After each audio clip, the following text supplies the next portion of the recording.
I'll raise your children, and you'll give me 4 more. That's what the lonely rancher told the pregnant girl right there in the middle of a dusty frontier store. With every eye on them, she had nowhere left to go. 2 children clinging to her skirts, a baby due any day, and one offer that could save them or ruin them forever. But out here, mercy comes with a price. The ranch is barely standing when the railroad rides in with false papers, ready to take everything. A neighbor warns of a river grab that could destroy the land. And just when safety seems close, fire sweeps through the homestead in the dead of night.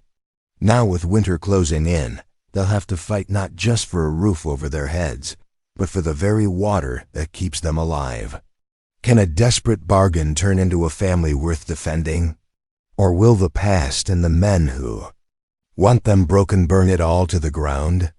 Before we begin, I invite you to take a breath. This space is for the quiet believers, the ones who know small kindnesses can ripple into something greater. The bitter December wind howled across Coyote Flats, driving needles of cold through Clara Denshaw's threadbare coat. Her swollen belly made each step a challenge as she guided her children along the muddy street.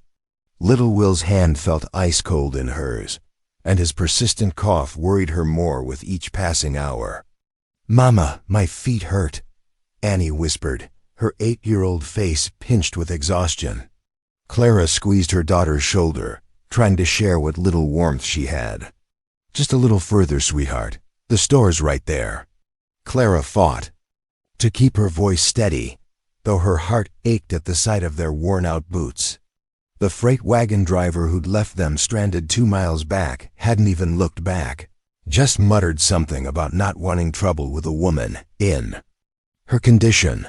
The general store's bell jangled as they stepped inside. Warmth hit Clara's face like a blessing, but the stares of the townspeople felt as cold as the wind outside. Conversations died mid-sentence. A woman pulled her children closer. The shopkeeper's hand drifted towards something under the counter. Will's cough echoed in the silence. Clara guided her children toward the pot-bellied stove, hoping to warm them before facing whatever came next. The floorboards creaked under heavy boots as several men shifted their positions, watching. "Ain't seen you folks before," the shopkeeper said, his voice carrying a note of warning. "Where you headed?" "West," Clara answered, her throat tight. "Looking for work." A burly man with tobacco-stained teeth laughed harshly. "Got some work for that pretty little girl of yours." He winked at his companions. "Pay good money, too." Clara's hands trembled as she pulled Annie behind her. "My children aren't for sale."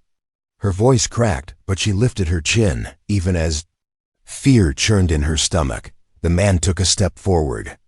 "Ain't asking to buy, just rent for a spell." Several townsfolk shifted uncomfortably, but no one spoke up. Clara felt trapped, her back literally against the wall now, her children pressed close. The baby inside her kicked, as if sensing her distress. That's when the shop door opened, bringing a gust of cold air, and a man Clara hadn't noticed before. He filled the doorframe, tall, broad-shouldered, with eyes the color of winter sky. His clothes were trail-worn but well-kept, and he moved with the easy confidence of someone who knew his own strength. "Stone," someone muttered, and the atmosphere in the store shifted. The newcomer, Stone, surveyed the scene, his weathered face unreadable. His gaze settled on Clara and her children, taking in their desperate state with a single look. "When?" He spoke. His voice was quiet but carried to every corner of the store. "I'll raise your children," he said, looking directly at Clara, "and you'll give me 4 more." The words fell into absolute silence. Clara stared at him, her mind struggling to make sense of what she'd just heard. Was this some cruel joke? But there was no mockery in his face, only a steady patience that reminded her of her father's best workhorses, solid, dependable, unmovable once set on a course. Little Will coughed again, and Clara felt Annie trembling against her side. The baby shifted, pressing against her ribs. 4 more children? The man was either mad or offering something she barely dared consider. Stone touched the brim of his hat, a gesture as formal as any courthouse bow. Without another word, he turned and walked out, leaving the door open behind him. Cold air swirled in, making the store's windows rattle in their frames. The burly man who'd threatened them earlier spat on the floor and stalked out. Others began to move too, the tension breaking like ice in spring. Clara stood rooted, one hand on her belly, the other holding her children close, as Stone's words echoed in her mind. "That's Wyatt Stone," the shopkeeper said finally, his voice gentler now. "Got himself a good spread up by Coyote Creek. Been working it alone these past 15 years. He paused, looking at Clara's children. Never known him to speak without meaning exactly what he says. Clara watched through the window as Stone mounted his horse, a sturdy bay that stood patient in the wind. He sat straight in the saddle, neither hurrying nor looking back, as if he'd simply stated a fact as plain as the weather and left it for her to consider. The wind rattled the windows again, and Will's cough reminded her that she had decisions to make. 4 more children. The thought should have terrified her. Instead, she felt something she hadn't experienced in months. Hope, small and fragile as a newly lit lamp in darkness that Clara spent hours walking the streets of Coyote Flats, Will's small hand growing heavier in hers as afternoon shadows lengthened. Across the dusty road, every door seemed to close before she could speak. The boarding house was full. The hotel owner looked at her swollen belly and shook his head. Even the washerwoman had no work to spare. "Mama, I'm so tired," Annie whispered, her feet dragging. Will had stopped complaining an hour ago, which worried Clara more than his coughing. When darkness fell, Clara led her children to the livery stable. The stable boy, no more than 12, took pity on them and showed them the ladder to the hayloft. "Just don't let Mr. Jenkins catch you," he warned, slipping them an extra horse blanket. The wind found every crack in the stable walls, whistling through the boards like a hungry ghost. Clara tucked the scratchy blanket around her children, but Will's body burned against her side. His cough had turned wet and deep, rattling in his chest with each breath. "Mama," Annie's voice quavered, "Will's really hot." Clara pressed her palm to Will's forehead and her heart clenched. The fever scared her more than the cold, more than hunger, more than the strange man's offer. Will needed a real bed, warm food, medicine she couldn't afford. Her pride crumbled like autumn leaves. "Annie, we have to go somewhere. Can you help? We'll walk a little further." The mile to Wyatt Stone's ranch felt endless in the dark.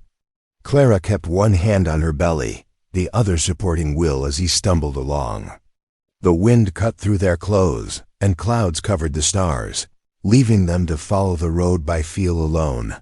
A lamp burned in a window, guiding them like a beacon. As they drew closer, Clara made out the shape of a solid house, a barn, and neat fence lines. The yard was tidy, with split wood stacked against the house wall and a water pump that didn't squeak when the wind moved it. She found Wyatt in the barn, the lamplight casting his shadow large against the walls. He sat on a wooden stool, working oil into a piece of leather tack with steady, practiced movements. He looked up at their entrance but didn't seem surprised. "Will's sick," Clara said, her voice barely above a whisper. "He needs help." Wyatt sat aside his work and stood, his movements deliberate. He checked Will's fever with a calloused hand, frowning at the heat he found there.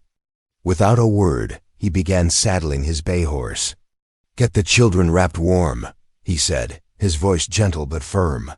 "We'll fetch your things from town, then see Preacher Matthews." The ride back to town was easier with Wyatt's broad back blocking the wind. He helped them collect their meager belongings from the livery, then guided his horse through streets gone silver with frost toward the parsonage. The preacher's wife answered their knock, her gray hair in a braid down her back. She took one look at Will's flushed face and Clara's condition, then ushered them into her warm kitchen without question. Preacher Matthews came down in his nightshirt and robe, but his eyes were kind as he listened to Wyatt's quiet explanation. The ceremony was simple, just words spoken over clasped hands in lamplight, with the preacher's wife as witness. Clara stood in her travel-stained dress, trying to remember the proper responses through her exhaustion. Wyatt kept his hat off, the whole time, his silver-streaked hair catching the light. "I, Clara, take thee, Wyatt, ... The words felt strange in her mouth, but Wyatt's hand was warm and steady around hers. When the preacher pronounced them man and wife, the kitchen clock showed just past 4 in the morning. The preacher's wife pressed a jar of honey and willow bark tea into Clara's hands. "For the boy's cough," she whispered, hugging Clara briefly. Dawn was just beginning to paint the eastern sky as they started the ride home. Real home, Clara thought, still uncertain what that would mean. Wyatt held Will secure against his chest, the boy's fever finally easing some. Annie dozed in front of Clara, swaying gently with the horse's movement. When the sun began its early winter descent, Clara struggled with the cookstove. She'd used many stoves before, but this one had its own temperamental nature. The damper stuck, and she couldn't get the fire to draw properly. Smoke began to curl into the kitchen just as Wyatt returned, stamping snow from his boots. He didn't hesitate, just knelt beside her and showed her how to work the stubborn damper. "Got to sweet-talk it a bit," he said, demonstrating the right touch. "Then bank the coals like this, see? Keeps the heat steady through the night." Clara watched his hands, strong and certain, yet gentle with the task. When the fire caught properly at last, warmth bloomed in the kitchen along with the smell of brewing coffee and beans, simmering with salt pork. Hank joined them for supper, his usual gruff manner softened by Annie's shy offers to pass him bread. The meal was simple but filling, and Clara felt a small pride in having contributed to her new household's comfort. After the children were settled and Hank had gone to his own cabin, Wyatt brought up the foreman's claim. "Need to know what we're facing," he said carefully. "Anything you can tell me about your husband's dealings with the railroad?" Clara's hands twisted in her apron. "He worked laying track," she began slowly, "but he liked cards and drinking. Most paydays the money was gone before it reached home." She swallowed hard. "I never saw any papers about debts. Never knew about any settlement owed." Wyatt nodded, taking this in. "Railroad's likely trying to squeeze what they can, using his death as leverage. We'll fight it proper, through the law." He met her eyes across the table. "Whatever comes, we'll face it together. You're not alone in this anymore." The wind picked up outside, rattling the shutters against the house. Clara felt an unfamiliar warmth in her chest, not just from the stove's heat, but from the steady presence of the man across from her. For the first time since her first husband's death, she felt truly safe. But as she helped Wyatt bank the fire for the night, worry gnawed at her heart. This good man had taken in her and her children, offered them shelter and protection. Now her past threatened to cost him the land he'd worked so hard to build. The thought of bringing ruin to his doorstep made her hands shake as she laid the last cold. The week crept by like molasses in winter. Each morning, Clara rose before dawn to stoke the cookstove, learning its moods and tricks. She fell into the rhythm of ranch life, feeding chickens, mending clothes torn from fence work, and watching the road for Eli's return with news from Denver. Wyatt moved through his days with quiet purpose, checking cattle, fixing equipment, and teaching Will how to gather eggs without spooking the hens. Though they shared meals and space, words between them stayed spare and careful, like wild creatures slowly circling closer. One afternoon, as Clara hung washing on the line, hoofbeats approached from the North Trail. She tensed, remembering the railroad men, but Wyatt's easy stance told her this visitor was welcome. The rider sat tall in his saddle, his dark hair touched with silver at the temples.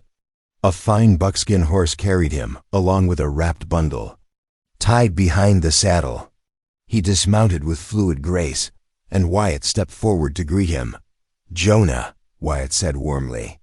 "Good to see you." "Brought a welcome gift for your bride," Jonah Blackbird said, his voice rich and measured. He untied the bundle, revealing fresh venison wrapped in cloth. The hunting was good this week. Clara stepped forward, wiping her hands on her apron. Jonah's brown eyes were kind as he offered her the meat with a small bow. "Thank you," she said, touched by the gesture. "Won't you stay for coffee?" Inside, Clara set the pot to boil while Wyatt and Jonah settled at the kitchen table. Annie watched, shyly from the corner as she helped Will with his letters. The kitchen filled with the rich scent of coffee and the comfort of old friendship. "The deer are moving lower this year," Jonah said, warming his hands around the cup Clara poured him. "Following the water, like always, but there's talk in town that might change." Wyatt's expression sharpened. "What kind of talk?" "Railroad men." At the saloon, drinking loose tongues. Jonah set his cup down carefully. "Speaking of plans to dam the river upstream, divert it for their water towers, and work camps." He looked at Wyatt steadily. "Would dry up half the grazing land by summers." And Clara's hands stilled on the dishcloth. She'd seen what happened to rangeland without water, the grass withering, cattle growing gaunt, families forced to sell out for pennies. "They can't do that," Wyatt said. "That water's protected by treaty," Jonah nodded. "I have the documents. My grandfather made sure they were written proper, but—" He paused, choosing his words. "The court won't hear a native claim alone. Need a white rancher to stand with us, make them listen." The kitchen fell quiet except for Will's pencil, scratching on slate. Clara watched Wyatt's face, seeing him weigh the request. Standing with Jonah meant putting himself between the railroad and their plans, a dangerous place to be. "I'll think on it," Wyatt said finally. "Need to hear from my lawyer first about Clara's situation. But you know I stand with what's right, Jonah. That's why I came to you first," Jonah replied. He finished his coffee and rose. "The winter moon is strong tonight. Good time for new beginnings." They walked him to his horse, watching until he disappeared down the trail. The afternoon light was fading, painting the snow-dusted hills in soft gold. Clara felt the baby shift inside her. Pressing low and heavy Dot back in the house, she sorted. Through the trunk Wyatt had shown her, pulling out soft pieces of cloth for swaddling. Her fingers traced the careful stitching, his mother's work, he'd told her. Each piece held memories of another woman who'd made this house a home. The sun set early, as it did in winter. Clara stood at the window, watching darkness settle over the land. In the distance, coyotes began their evening song, high and lonely under the pale moon. The baby moved again, and she pressed a hand to her side. Knowing her time was growing close, she thought about Jonah's words, about new beginnings and standing together. Perhaps that's what this marriage was. Not just a shelter from desperate times, but a chance to build something meaningful. Something worth fighting for. Wyatt came in from the barn, stamping snow from his boots. He paused when he saw her at the window, the swaddling cloth still in her hands. For a moment, they stood in comfortable silence, listening to the coyote's song floating across the winter-dark valley. 2 days of waiting ended with the clatter of hooves in the yard. Clara hurried to the window, her heart leaping at the sight of Eli riding hard toward the house.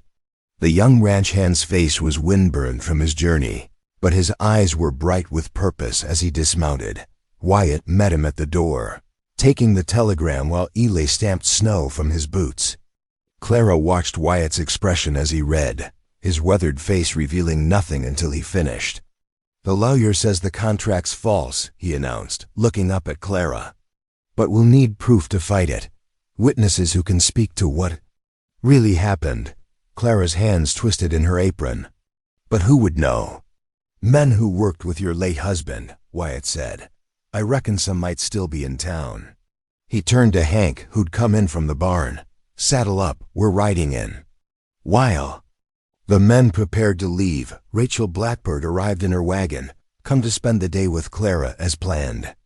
The Ute woman's calm presence filled the kitchen as she unpacked her basket, laying out flour and dried herbs. "Today we make fry bread," Rachel said, her dark eyes warm as she showed Clara how to mix the dough. "Good food for winter days." The kitchen soon filled with the scent of cooking bread and herbs steeping in ceramic cups. As they worked, Rachel shared her knowledge, passed down through generations of mothers. "These herbs," she explained, touching dried leaves in a small pouch, "they help ease the way when baby comes. Brew them when the time is near." Her gentle words carried wisdom earned through years of helping both settler and native women in childbirth. Annie and Will helped pat the dough into circles, flour dusting their eager faces. Rachel showed them how to watch for the bread to puff and brown just right, her patience matching their excitement. The sun was low when hoofbeats announced Wyatt and Hank's return. Wyatt's face showed weariness, but satisfaction gleamed in his eyes as he set his hat on its peg. "Found 2 men," he said, pulling folded papers from his vest. "Both worked the rail line with your husband. They saw the foreman changing numbers in the books, adding false signatures." He looked at Clara steadily. "They're willing to testify." Relief washed through Clara, followed by a sharp twinge that made her catch her breath. The pain passed quickly, but Rachel noticed, touching her arm with knowing concern. "Time for me to head home," Rachel said, gathering her things. "Remember what I showed you about the herbs?" She squeezed Clara's hand, then slipped out into the gathering dusk. After supper, Wyatt settled by the fire with Annie and Will. The flames cast dancing shadows as he leaned back in his chair, his deep voice warming the room like the hearth itself. "Did I ever tell you about the orphan calf I raised?" he asked. The children shook their heads, scooting closer. "Found him half frozen in spring mud," Wyatt began. "No bigger than a large dog. Had to keep him in the kitchen till he was strong enough to stand." His eyes crinkled at the memory. "That calf got it in his head he was a dog himself. Followed me everywhere, tried to sleep on the porch, even chased rabbits." Will's eyes went wide. "Did he catch any?" "Not a one," Wyatt chuckled, "but he sure tried. Bouncing around like a spring lamb, tail straight up in the air." Annie giggled, and Clara watched from her rocking chair, one hand resting on her rounded belly. She saw how naturally Wyatt drew. The children in, his usual reserve melting away as he described the calf's adventures. Here was a side of him she hadn't glimpsed before, a gentleness that spoke of the father he could be. The fire crackled, sending sparks up the chimney as Wyatt continued his tale. Will had crawled into his lap while Annie leaned against his knee, both children hanging on every word. Clara felt another twinge, stronger this time, but kept still, not wanting to break this precious moment. She saw now what she hadn't fully understood before. This man who'd offered marriage so abruptly in the general store wasn't just providing shelter, he was creating a family. The signed witness statements in his vest pocket proved he'd fight to protect it, just as his story showed he knew how to nurture it. The flames danced lower as Wyatt's story drew to a close, the children's eyes growing heavy. Outside, the winter wind whistled soft harmony with the settling house, while inside, the warmth of belonging wrapped around them all like a well-worn quilt. Gray light crept through frost-edged windows as Clara woke to familiar pains. This time, they gripped stronger, leaving no doubt the baby was coming. She eased from bed, careful not to wake Annie and Will, who were still curled beneath warm quilts. Wyatt looked up from stoking the kitchen fire when she appeared in the doorway. One hand braced against the frame. Their eyes met, and understanding passed between them without words.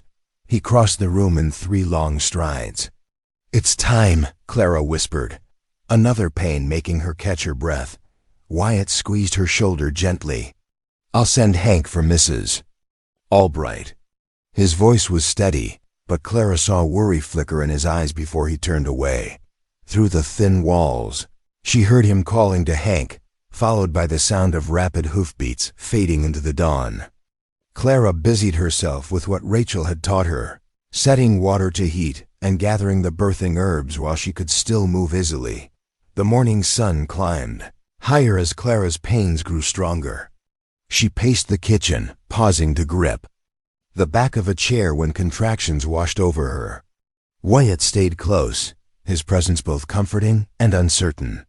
He kept the fire fed and the kettle full, moving with the careful attention he usually saved for handling spooked horses.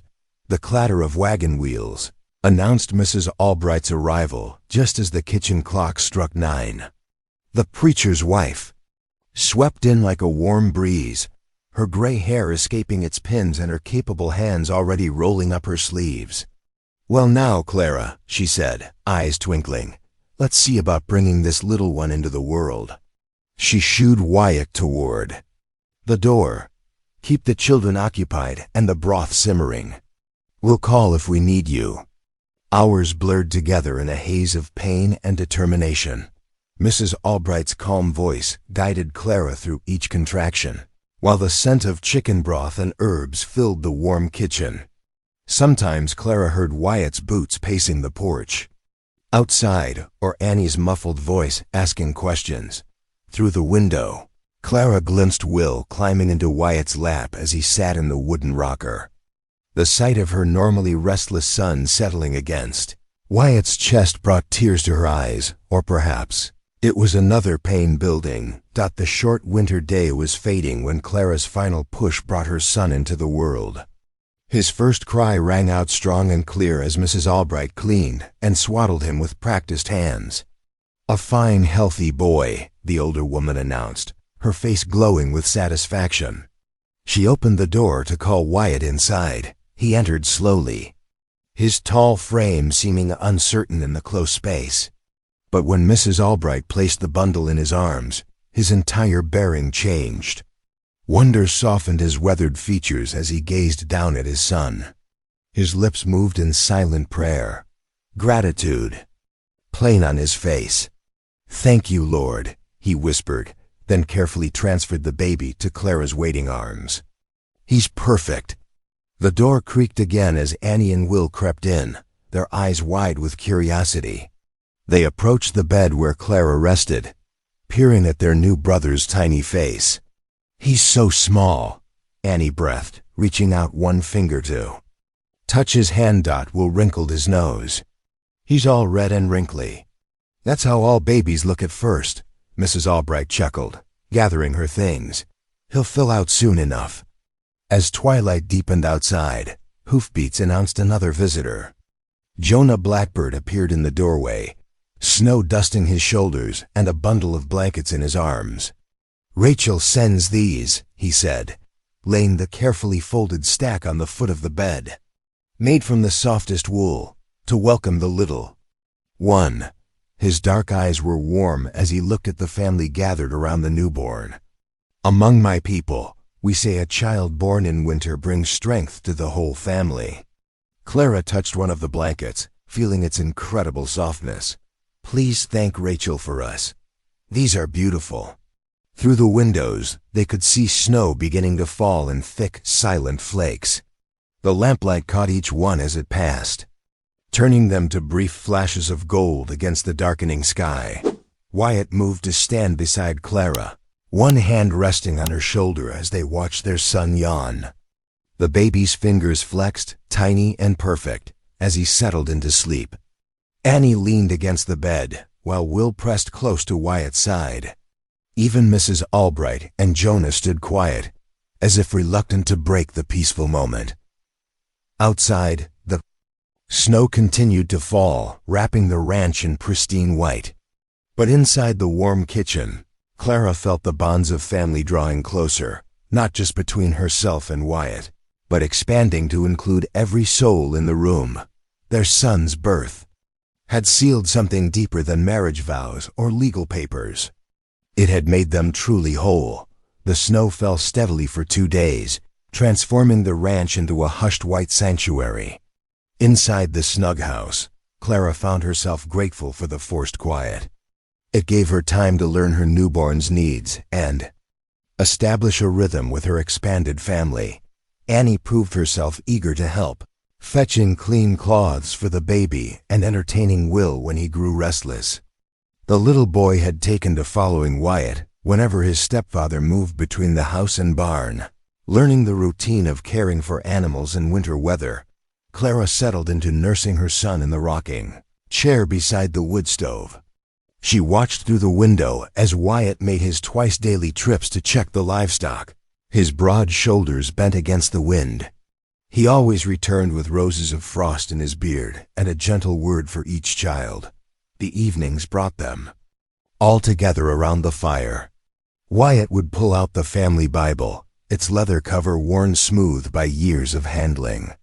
His deep voice filled the room as he read familiar stories: Daniel in the lion's den, David facing Goliath, Ruth's faithful journey. Will often dozed off against Clara's side, while Annie listened intently, asking questions about words she didn't understand. "Pa," she said one evening, the word still new on her tongue. "What does perseverance mean?" Wyatt looked up from the page, his eyes warm. "It means keeping on when things get hard. Like how your ma here kept walking through the snow to bring you all to safety." Clara felt her cheeks flush, but something in her heart settled at his words. The baby stirred against her chest, and she adjusted his blanket, one of Rachel's soft wool gifts. On the third morning, the constant snowfall finally eased. Clara was just finishing breakfast dishes when she heard hoofbeats approaching. Wyatt opened the door to find Jonah Blackbird on the porch, his dark eyes serious beneath his hat brim. "Railroads made their move," Jonah said without preamble. "Filed an emergency petition yesterday to start diverting the river. They're claiming urgent need for water to supply their work camps." Wyatt's jaw tightened. "How soon?" "Within the month." Jonah stamped snow from his boots. "My cousin in town saw the papers himself. They're not waiting for spring thaw." Clara watched worry settle across Wyatt's features. Without that river water, their cattle would struggle to survive the coming summer. The same would be true for Jonah's herd and all the other ranches downstream. "The snow's let up enough to ride," Jonah continued. "We should check the riverbank, see what they're already doing." Wyatt nodded, already reaching for his heavy coat. He paused to kiss Clara's cheek. "We won't be long. Annie can fetch wood if you need it." Clara watched from the window as the two men rode out, their horses breaking trail through the deep snow. The baby fussed, and she sat to nurse him, her mind turning over this new threat. The railroad seemed determined to take everything. First trying to claim their land through her past, now threatening their water rights. Hours passed before she heard horses returning. Wyatt's face was dark with anger when he stepped inside, shaking off snow. "They've already started. Survey stakes all along the riverbank, fresh driven into the frozen ground. Must have put them in before the storm, without permission?" Clara asked, shifting the sleeping baby to her shoulder. "Without so much as a by your leave," Wyatt confirmed. "Jonah says it's the same thing they did up north, act first, deal with protests later." His hands clenched into fists at his sides. Jonah appeared in the doorway, bringing a blast of cold air with him. "We need to be smart about this," he said quietly. "The hearing's our best chance. If we start pulling stakes now, they'll just claim we're the ones breaking the law." Wyatt paced the kitchen, his boots leaving wet tracks on the floor. "It ain't right," he muttered. "They can't just take what belongs to others because they want it." "No," Jonah agreed. "But we fight this the right way, with papers and witnesses and the law itself. My people's treaty rights, your water claims, the other ranchers' needs. Together, we make a stronger case than any of us alone." Clara watched Wyatt struggle with his anger, saw the moment when Jonah's wisdom won out. His shoulders dropped slightly as he nodded. "You're right. We wait for the hearing." But I don't like leaving those stakes in our river. Sometimes the hardest fight is knowing when not to throw the first punch, Jonah said. He touched his hat, brimmed to Clara. I'll ride back tomorrow, start gathering those treaty documents. After he left, Clara approached her husband, the baby still cradled against her shoulder. Wyatt's arm came around them both, and she felt some of the tension leave his body. We'll fight them, she said softly, but we'll do it right. For all our children's futures. Wyatt pressed a kiss to her hair, then gently touched their son's downy head. Outside, the snow had started falling again, covering the tracks that led to the river where the railroad stakes stood like sentinels in the gathering dusk. The spring thaw turned the world to mud, transforming frozen ground into a treacherous mire that sucked at boots and wagon wheels alike. A raw wind carried winter's last bite, though pale green buds had begun appearing on the cottonwoods along the creek. Clara wrapped her 6-week-old son tighter in his blanket as she watched Wyatt and Hank load the wagon. They'd packed carefully for the journey to town: bedrolls, food, spare clothes for the children, and most importantly, the collection of documents they'd gathered to fight the railroad's claims. You sure about bringing the little ones? Wyatt asked softly, helping Clara onto the wagon seat. Could leave them with Rachel. They're part of this, Clara answered, settling Annie and Will into the back with their quilts. The judge should see the family he's ruling about. Wyatt nodded, though concern creased his weathered face. He clicked to the horses, and they set out, the wagon swaying through the rutted mud. Annie kept Will entertained by teaching him to spot meadowlarks, their bright yellow breasts flashing as they darted between fence posts. They made steady progress through the morning, but by mid-afternoon, the mud grew worse. Twice they had to stop and dig the wheels free. As the sun began to sink, Wyatt guided them to a sheltered hollow beside a creek. We'll camp here, he announced, already climbing down to help Clara with the baby. Too risky traveling these roads.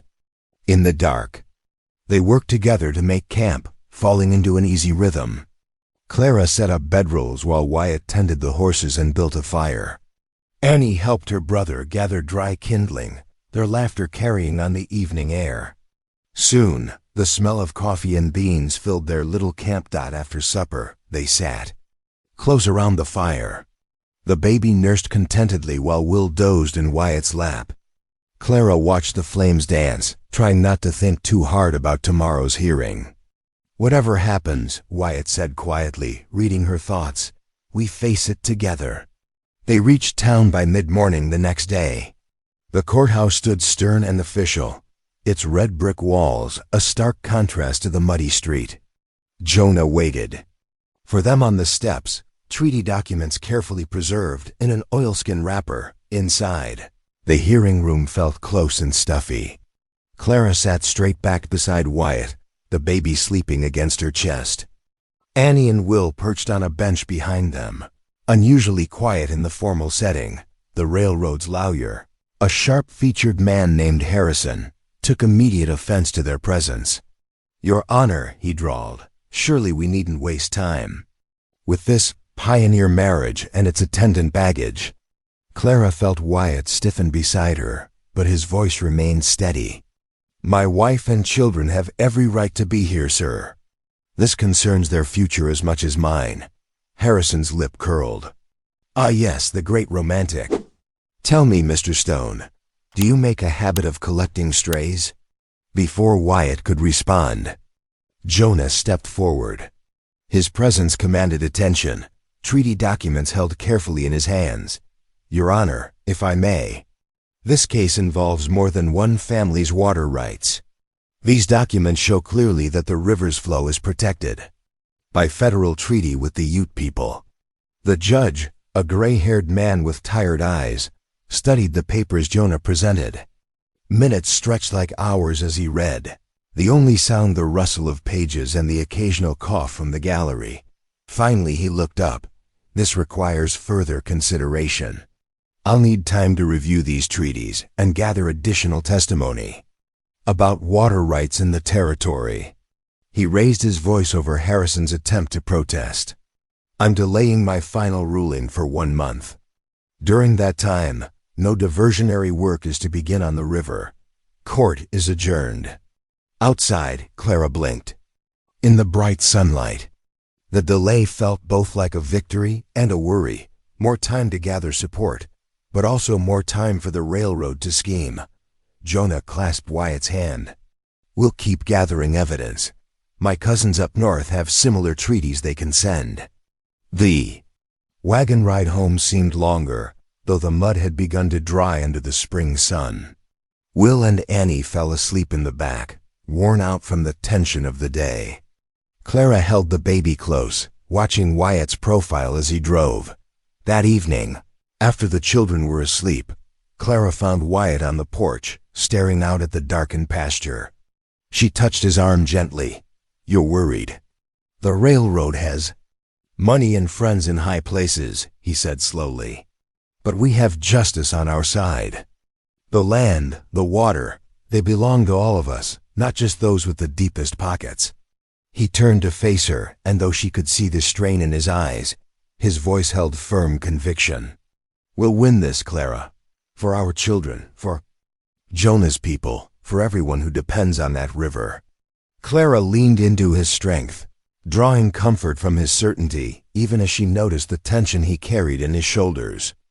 Above them, stars pricked through the spring sky, their light steady and unchanging over the land they were fighting to protect.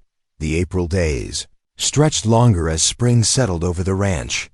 Morning light filtered through fresh-washed windows, catching dust motes in the kitchen where Clara sat with Annie and Will at the worn oak table.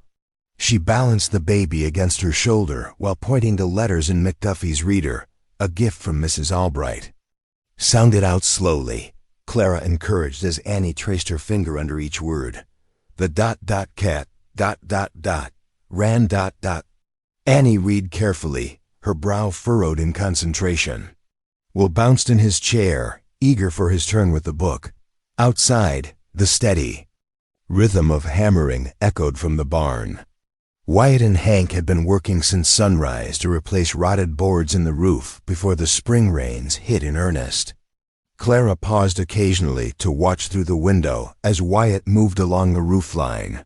His movements sure and practiced. By late afternoon, savory smells filled the kitchen. Clara had spent hours preparing for their guests, venison stew simmering, with carrots and potatoes, cornbread baking to golden perfection. Annie helped set the table with their best dishes while Will proudly arranged wildflowers he'd gathered in a tin cup. Just before sunset, hoofbeats announced the arrival of Jonah's family. Rachel dismounted gracefully, her young son scrambling down after her. The two families gathered around the table, steam rising from full bowls as Wyatt said grace. "The water level's holding steady," Jonah reported, breaking off a piece of cornbread. "My cousins sent word from up north, their treaty documents arrived yesterday. Strong evidence of our rights to the flow," Wyatt nodded.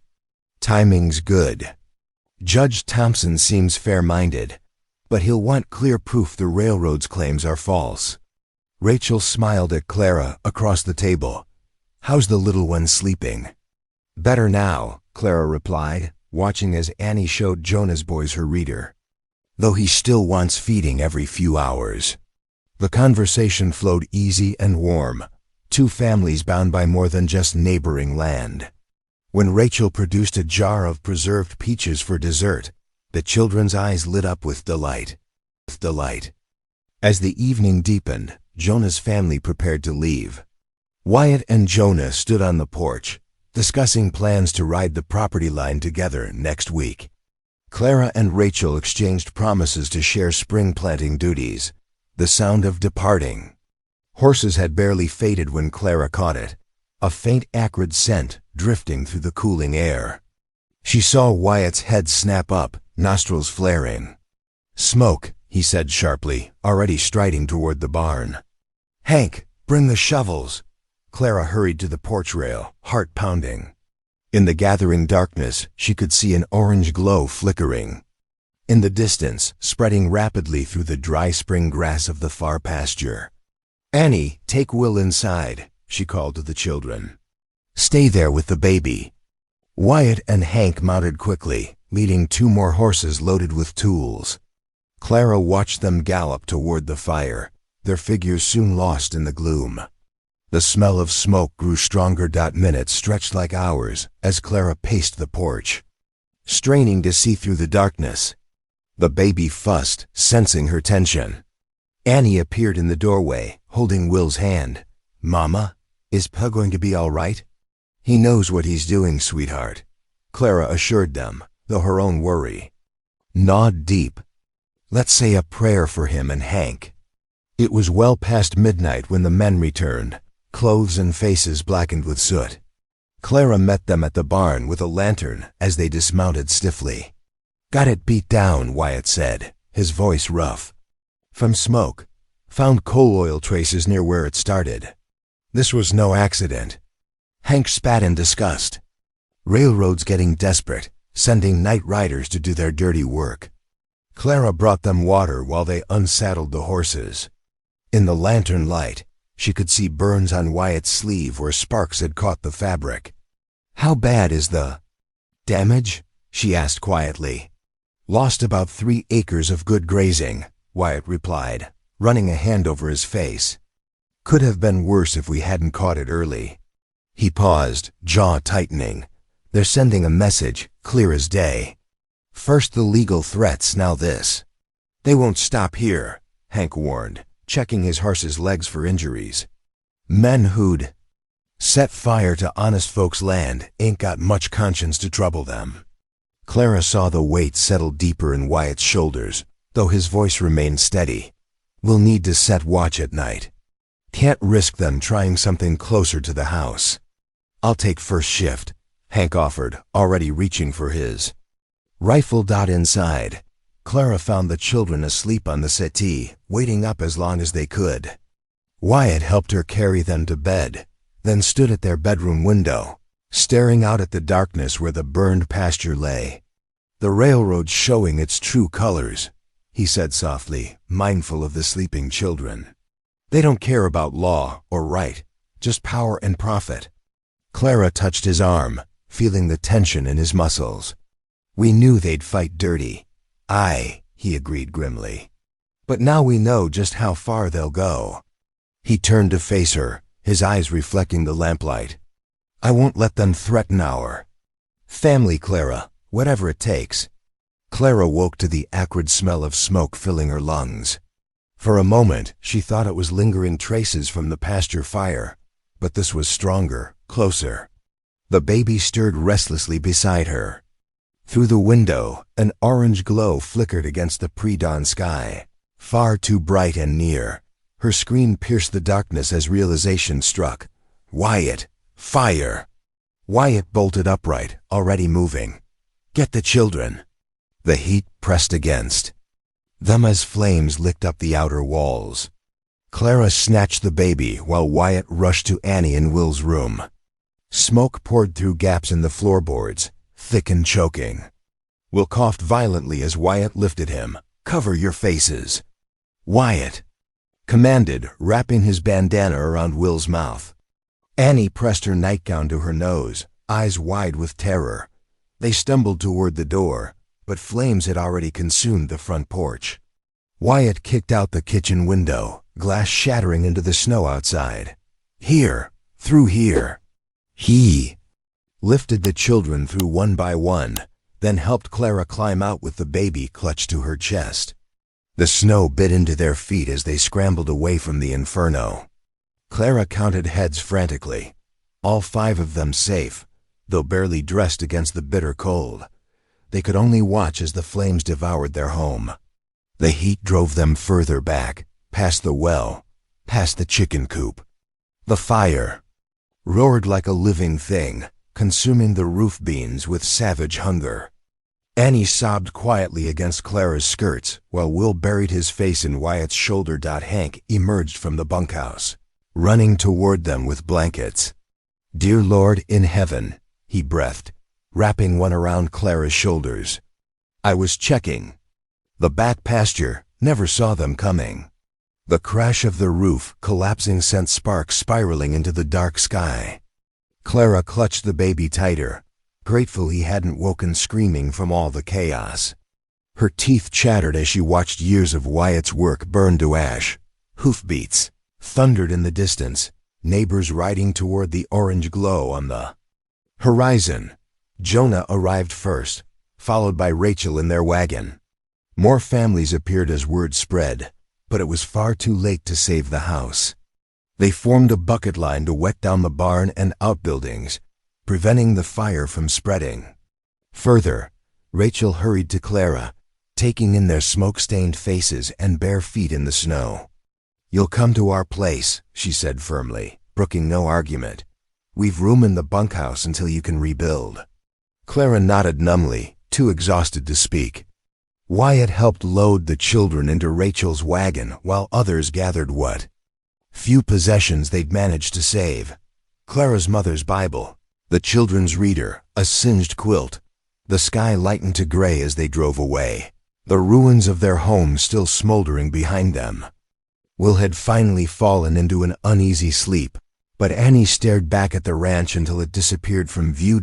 At Jonah's place, Rachel settled them in the warm bunkhouse with thick blankets and hot coffee.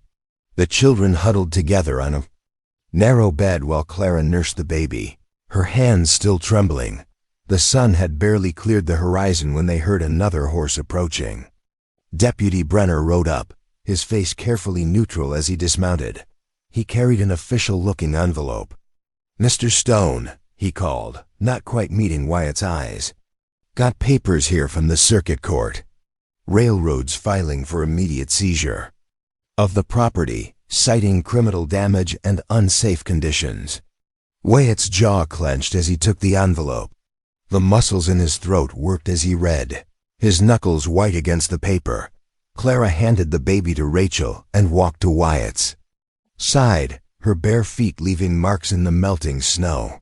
She read over his shoulder, legal language claiming the fire proved they couldn't maintain the property, demanding they vacate immediately. "They burned us out," she said, her voice hard with anger. "They tried to kill my children, and now they want our land?" Deputy Brenner shifted uncomfortably in his saddle. "Just delivering the papers, ma'am. Court date's set for next week." He turned his horse, eager to escape the tension crackling in the air. Wyatt stood silent, staring at the summons as if it might burst into flames like their home. Clara touched his arm, feeling the trembling fury in his muscles. "We fight," she said firmly, surprised by the strength in her own voice. "They meant to break us, but we're still standing." "We fight." Jonah stepped forward, his face grave. "My house is yours as long as you need. And my testimony about the water rights still stands." He clasped Wyatt's shoulder. "We fight this together, brother." Wyatt finally looked up, meeting Clara's eyes. In them she saw the same steel that had made him face down the town gossips to marry her, the same unwavering resolve that had welcomed her children as his own. He nodded once, sharply. The baby's cry drew Clara back to Rachel, who handed him over with a knowing look. As Clara soothed him, she watched Wyatt and Jonah begin planning their legal strategy, their voices low and determined.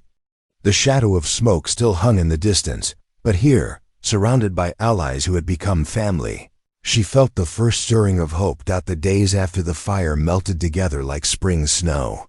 From sunrise to sunset, their temporary home at Jonah's bunkhouse buzzed with constant motion. Every hour counted now, with the court date looming ahead of them like a storm cloud on the horizon. Wyatt rode out each morning, returning with signed statements from neighbors who had witnessed the railroad's strong-arm tactics. His saddlebags grew heavy with papers, testimony about water rights, grazing patterns, and the value of the contested land.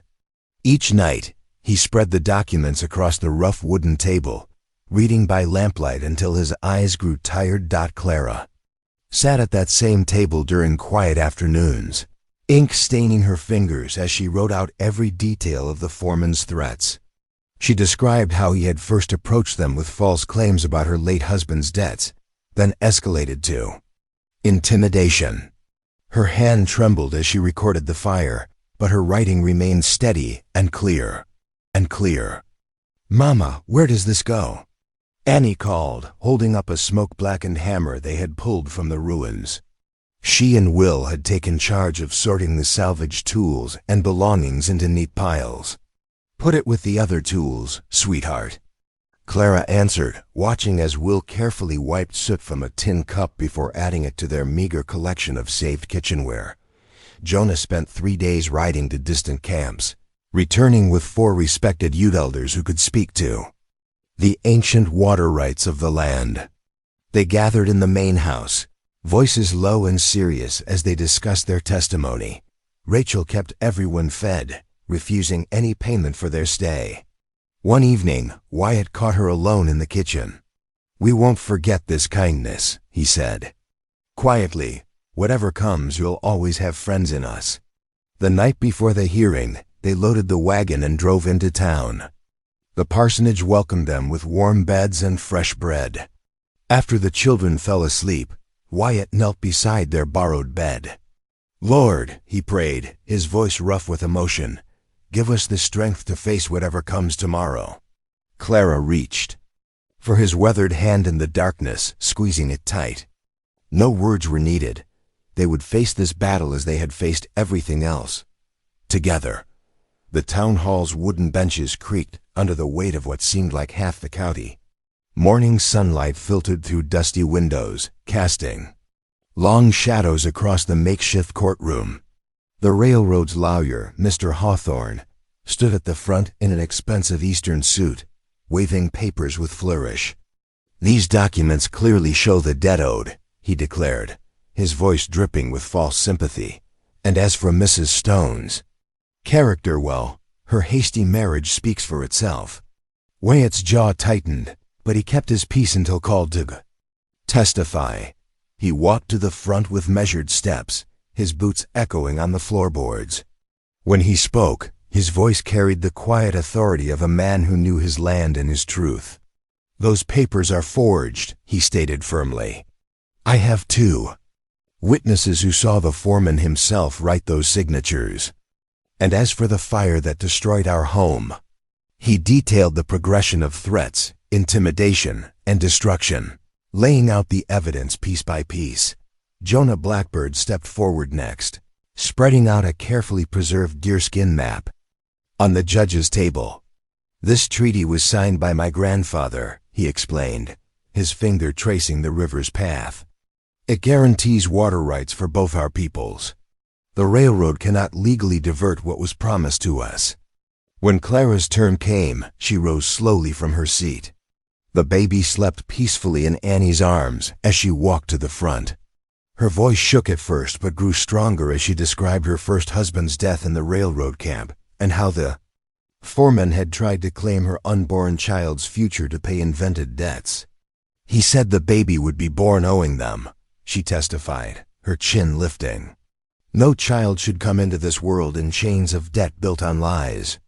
Judge Harrison listened to it all, his weathered face grave. As the noon sun reached its peak, he stood to deliver his ruling. The room fell silent. "The railroad's claims are hereby void," he declared. "The treaty rights stand as written. Mr. Stone's land and water rights are protected under both territorial and treaty law." He brought down his gavel with finality. A approving murmur rippled through the crowd. The railroad men gathered there, papers unslunk out, defeat evident in their rigid shoulders. Justice had prevailed. Spring painted the valley in tender greens and wildflower gold. The new ranch house rose proud against the blue Colorado sky, its fresh-cut timber and sturdy walls a testament to neighborly hands that had helped raise it. Wider windows welcomed the mountain light, making the main room bright and welcoming. The kitchen, now twice its former size, filled with the scent of Clara's baking most days. On this particular afternoon, laughter rang across the pastures as Annie and Will chased Jonah's children through the fresh grass. Rachel Blackbird sat with Clara on the porch, sharing wild mint tea while their youngest ones played with wooden blocks at their feet. The baby, now crawling and determined to explore everything, grabbed at the hem of Clara's skirt. Clara's hand drifted to her growing belly, feeling the gentle movement within. 6 months along now, and her heart felt as full as her apron pockets. From her perch on the porch, she could see Wyatt working at the far fence line, his steady movements familiar and comforting. The spring sunshine caught his hair, showing more silver than when they'd first met that cold day in the general store. Jonah rode up, leading a paint pony. "For Will," he announced, dismounting. "Old enough now to learn proper." The boy's eyes went wide with joy as Wyatt walked up to inspect the gift, nodding his approval. That evening, they gathered around the big oak table that Wyatt had crafted during the winter months. The lamplight caught the gleam of tin plates and the steam rising from bowls of Clara's beef stew. Annie had set out her carefully folded napkins, proud of her new responsibility. Will couldn't stop talking about his pony while the baby cooed. In his cradle nearby, Wyatt looked around at his gathered family, a slow grin spreading across his weathered face. "You know," he said, catching Clara's eye, "I recall telling you I'd raise your children." He paused, his eyes twinkling. "And that you'd give me 4 more. Clara laughed, the sound warm and free, and leaned into his solid shoulder. "So you did." She agreed, her hand resting on her belly. "So you did." Through the windows they could see the sun setting behind the mountains, painting the sky in shades of rose and gold. The land stretched out before them, the river flowing sure and strong, protected now by law and love alike. Peace settled over the valley like a blessing, and the future stretched wide and bright before them, rich with promise. Thank you for being here. If something in this story stayed with you, I'd love to see you again. Subscribe, and tomorrow I'll bring you another story crafted with heart.